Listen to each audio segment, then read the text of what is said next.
The ultimate power fantasy, Necromancer, minions, zooming and shredding everything into pieces. Welcome to Diablo Season 30, Land of the Dead, Skeleton Mages. This build is truly what a Necro should be. We're going to be summoning a blood clone of ourselves with Simulacra. And then me and the blood clone are both using our skeleton mage summon to pull an army out of our butthole straight away and then blast everything into pieces. Meanwhile, to gather essence back, we have the Devour turned into an aura that eats up all the corpses around us. And in order to always have enough essence, we're not using basic skills.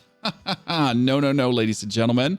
There's an item you can craft called Reaper's Wraps. And whenever we pick up a health globe that spawns around us, we get 30% of our primary resource back. That can only happen every 2 seconds, but every 2 seconds getting that straight up back, ingenious. The most important part, skeleton mages. They're being used with the rune life support to have them last 2 seconds longer. No worries, we'll also have them use Singularity and Gift of Death, that when they die, they actually leave behind a corpse. And Singularity is amazing because it highes the damage of our mages by 3% for every point of essence up and cast. We have 327 essence. And if we use Simulacra, we actually do have 654 essence times 3% as we cast with full essence. Oh boy. After the cooldown is up, I'll tell you which rune we're using for Simulacrum. Then Devour is currently used as Devouring Aura. Now that's more convenience than good because you could also use Cannibalize to get another 3% health bonus, but Devouring Aura turns it into an aura. You're running around and you're consuming corpses, and this corpse consumption actually spawns health globes. And these health globes, well, guess what? They're restoring our essence back again. This gets followed up by Land of the Dead as our super ultimate.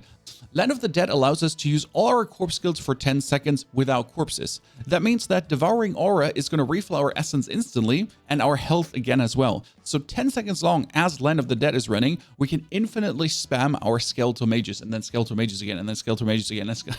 And it just goes on and on and on. That's an infinite loop that's just meant to delete everything and zoom super fast forward. That's why you want a lot of cooldown reduction to reduce this cooldown of 120 seconds to as low as possible. That's being played with frozen lands, so enemies are periodically frozen around us that we actually deal more damage to them with our items.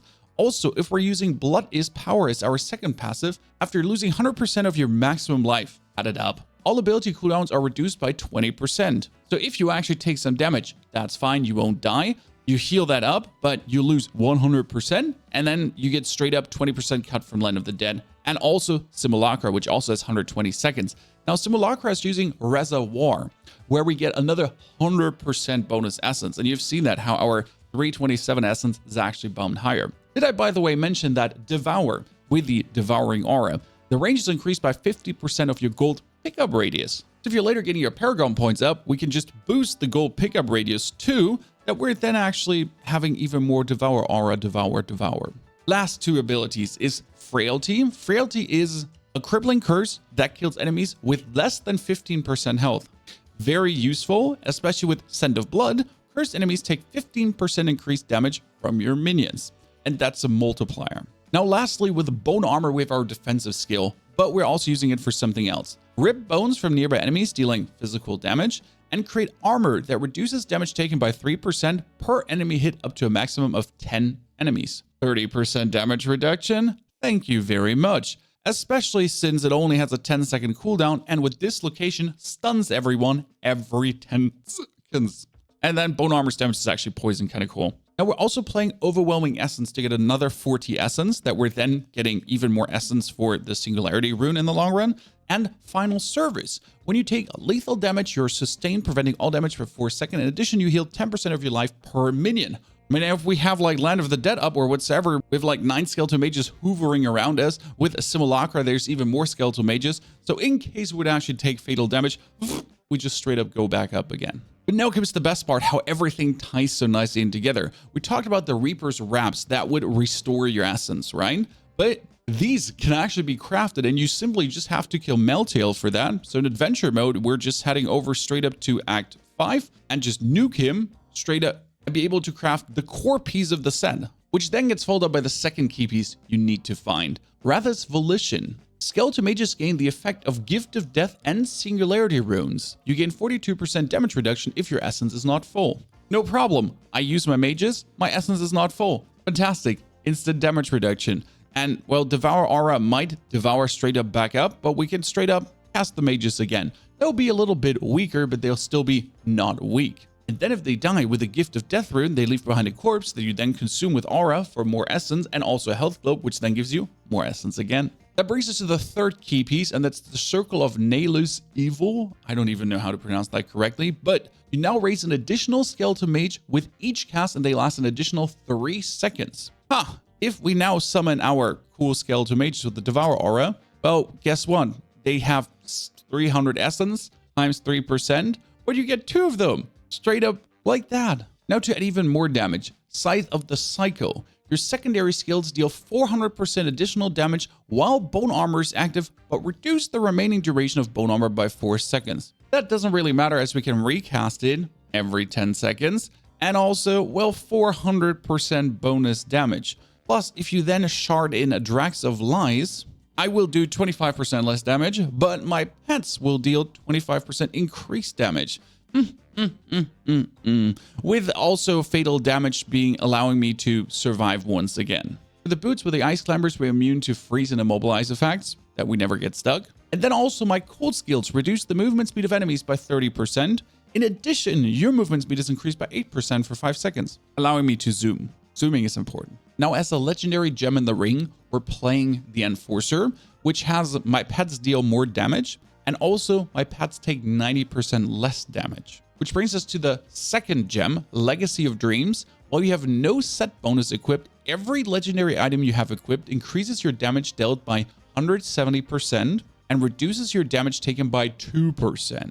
Holy balls. And, well, if you have ancient items, that gets doubled. The ring we're using is Convention of Elements, which gives you 200% increased damage to a single element for 4 seconds. This is a non-static rotation through the elements in the following order: Arcane, Cold, Fire, Holy, Physical, Poison.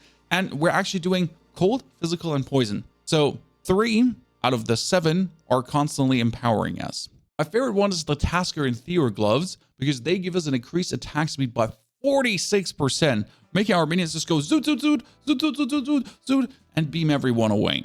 Round this up now with the Hexing Pans of Mr. Yan. Your resource generation and damage is increased by 25% while moving and decreased by 23% while standing still. But we're just constantly zooming to pick up the globes to get more resource, to then get more resource, which also ties nicely in with Requiem's Serraplane. Devour restores an additional 80% essence and life. In addition, when Devour restores essence and life above your maximum, the access is granted over 3 seconds. So we're running with the aura to continuously eat corpses, to then get more essence, to then get more essence, to get more essence, to then restore essence, to then cast more skeletons. Pair this together with Dainty's Binding Belt, you get an additional 46% damage reduction when there's an enemy afflicted by any of your curses. Dankeschön. That's simple. As our amulet, we're playing Squirt's Necklace. While not taking damage, damage dealt is increased by 100% and damage taken is increased by up to 50%. As long as we're zooming around to get resource, to make more skeletons, everything is stronger. Put in the Bane of the Trap gem, increase damage against crowd-controlled enemies by 22%, and then gain an aura that reduces movement speed of enemies within 15 yards by 30%. So we're just walking circles around everyone, and they instantly take more damage.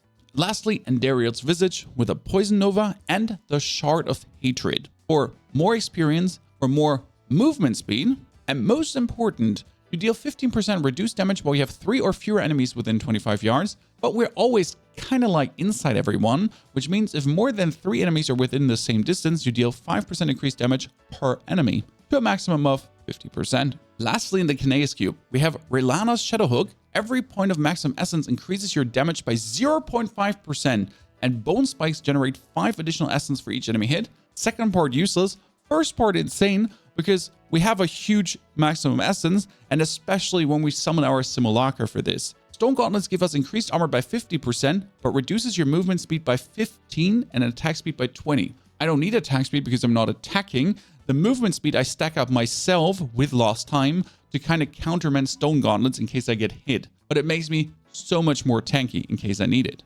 Lastly, there's Crispin's Sentence. You deal 100% increased damage against slowed enemies, or triple this bonus against enemies afflicted by any other type of control impairing effect. We have a slow, and well, guess what? We have a freeze with Frozen Land. For our Paragon points, straight up maximum essence and movement speed, now intelligence. Then cooldown reduction, massively important with critical hit chance. We get that resist all and the armor up, and now the life. And in utility, it was also resource cost reduction, which is great until you have Ratha's Volition to actually boost the amount of skeletons you can pump out. Lastly, you also want Gold Picker Radius for the Devour Aura to be bigger. I've never played a Necro that was this much fun. Also included the guide in the description below if you're looking for it. And if you want to see the Necro live in action, give it a go. And here's also how we leveled it.